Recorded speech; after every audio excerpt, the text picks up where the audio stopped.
ये बात साल 1925 की है, जब 8 डाउन पैसेंजर गाड़ी के दूसरे दर्जे के डिब्बे में अशफाक उल्लाह, शतीन्द्रनाथ बख्शी और राजेंद्र लाहिड़ी सवार हुए। उन्हें एक काम सौंपा गया था कि वो निश्चित स्थान पर जंजीर खींचकर ट्रेन खड़ी करवा दें। बाकी 7 लोग राम प्रसाद बिस्मिल, केशव चक्रवर्ती, मुरारी लाल, मुकुंदी लाल, बनवारी लाल, मनमथ नाथ गुप्त और चंद्रशेखर आजाद उसी ट्रेन के तीसरे दर्जे के डब्बे में सवार हुए थे। उनमें से कुछ को गार्ड और ड्राइवर को पकड़ने का काम सौंपा गया, जबकि बाकी लोगों को गाड़ी के दोनों ओर पहरा देने और खजाना लूटने की जिम्मेदारी दी गई। अब रात का समय हो गया था, चारों ओर घनघोर अंधेरा फैल गया। तभी गाड़ी की जंजीर खींची जाती है और ट्रेन का एक सुनसान जगह पर रुकना होता है, जिसके बाद कुछ क्रांतिकारियों द्वारा गार्ड और ड्राइवर को पेट के बल लिटा दिया जाता है और तिजोरी को ट्रेन से नीचे गिरा दिया जाता है। तिजोरी काफी वजनी और मजबूत थी, लेकिन अशफाक उल्लाह खान के हथौड़े की मार से मजबूत तिजोरी भी मुंह खोलकर अंदर का खजाना उगलने के लिए विवश हो गई थी।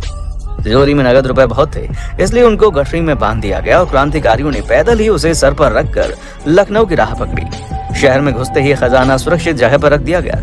उन लोगों के ठहरने की जो ठिकाने पहले से तय किए गए थे वो वहां चले गए, लेकिन चंद्रशेखर आजाद ने वो रात एक पार्क में बैठकर बिता दी। सुबह होते ही उन्हें इंडियन टेलीग्राफ अखबार बेचने वाला चिल्लाता हुआ सुनाई दिया कि काकोरी के पास सनसनीखेज डकैती।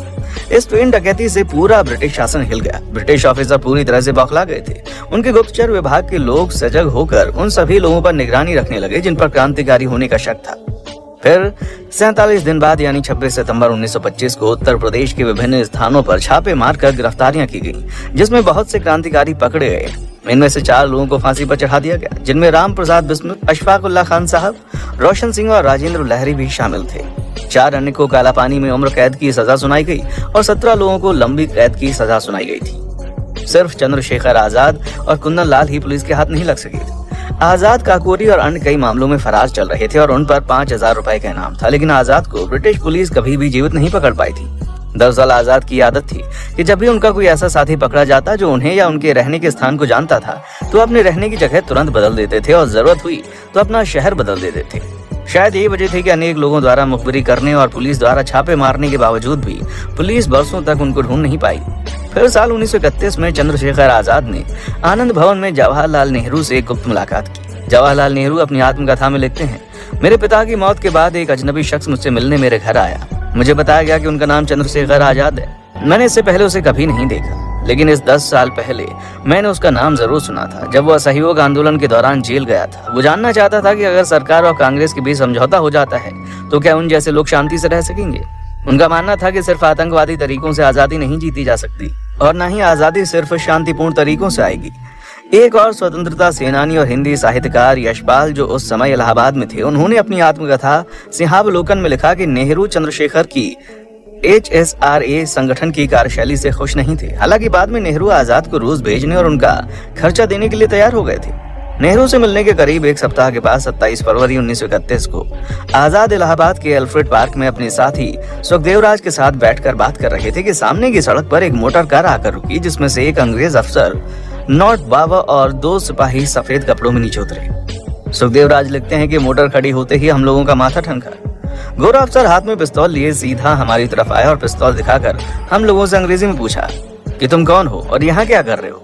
आजाद का हाथ अपनी पिस्तौल पर था और मेरी अपनी पिस्तौल पर। हमने उसके सवाल का जवाब गोली चला कर दिया, मगर गोरे अफसर की पिस्तौल पहले चली और उसकी गोली आजाद की जांघ में लगी। वहीं आजाद की गोली गोरे अफसर के कंधे में लगी। दोनों तरफ से दनादन गोलियां चल रही थी। अफसर ने पीछे दौड़कर मॉलचरी के पेड़ की आड़ ले ली। उसके सिपाही कूदकर नाले में जा छिपे। इधर हम लोगों ने जामुन के पेड़ को आड़ बनाया।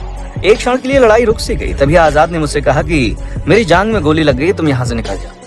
आजाद के आदेश पर मैंने निकलकर भागने का रास्ता देखा। बाईं ओर एक समर हाउस था। पेड़ की ओर से निकलकर मैं समर हाउस की तरफ दौड़ा। मेरे ऊपर कई गोलियां चलाएंगे, लेकिन मुझे एक गोली नहीं लगी। जब मैं अल्फ्रेड पार्क के बीचों बीच सड़क पर आया तो मैंने देखा कि एक लड़का साइकिल पर जा रहा था। मैंने उसे पिस्तौल दिखाकर उसकी साइकिल छीन ली। वहां से मैं साइकिल पर घूमते घूमते चांद प्रेस पहुंचा। चांद के संपादक राम रख सिंह सहगल हमारे समर्थकों में से एक थे। उन्होंने मुझे पुलिस से बचाने में मदद की। वहीं दूसरी तरफ चंद्रशेखर पर प्रमाणिक किताब अमर शहीद चंद्रशेखर आजाद लिखने वाले विश्वनाथ वैशंपायन लिखते हैं, सबसे पहले डिप्टी सुपरिटेंडेंट विश्वेश्वर सिंह ने एक व्यक्ति को देखा जिस पर उन्हें चंद्रशेखर आजाद होने का शक हुआ। उन्होंने देखा कि थॉर्नहिल रोड कॉर्नर से पब्लिक लाइब्रेरी की तरफ जो फुटपाथ जाता है उस पर ही दोनों बैठे हुए हैं। जब उन्हें विश्वास हो गया कि आजाद ही है तो उन्होंने अर्दली सरनाम सिंह को नॉट बावर को बुलवाने भेजा, जो पास में एक नंबर पार्क रोड में रहते थे। बाद में नॉट बावर ने एक प्रेस वार्ता में कहा कि ठाकुर विश्वेश्वर सिंह से मेरे पास संदेश आया कि उन्होंने एक व्यक्ति को एल्फ्रेड पार्क में देखा है जिसका हुलिया चंद्रशेखर आजाद से मिलता है। मैं अपने साथ कांस्टेबल मोहम्मद जमान और गोविंद सिंह को ले गया। मैंने कार खड़ी कर दी और उन लोगों की तरफ बढ़ा। करीब 10 गज की दूरी से मैंने उनसे पूछा कि वो कौन है। जवाब में उन्होंने पिस्तौल निकालकर मुझ पर गोली चला दी। मेरी पिस्तौल पहले से ही तैयार थी। मैंने उस पर गोली चलाई। जब मैंने मैगजीन निकालकर दूसरी भर रहा था तब आजाद ने मुझ पर गोली चला दी, जिससे मेरे बाएं हाथ से मैगजीन नीचे गिर गई। तब मैं एक पेड़ की तरफ भागा। इस बीच विश्वेश्वर सिंह रेंका झाड़ी में पहुंचे। उन्होंने आजाद पर गोली चलाई। जवाब में आजाद ने भी गोली चलाई, जो विश्वेश्वर सिंह के जबड़े में लगी।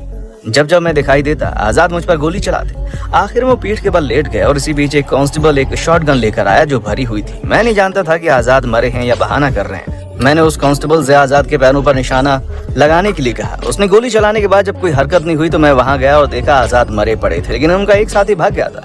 इस बीच जब एसपी मेजर्स को गोलाबारी की खबर मिली तो उन्होंने सशस्त्र रिजर्व पुलिस के जवानों को एल्फ्रेड पार्क भेजा, लेकिन जब तक ये लोग वहां पहुंचे लड़ाई खत्म हो गई थी।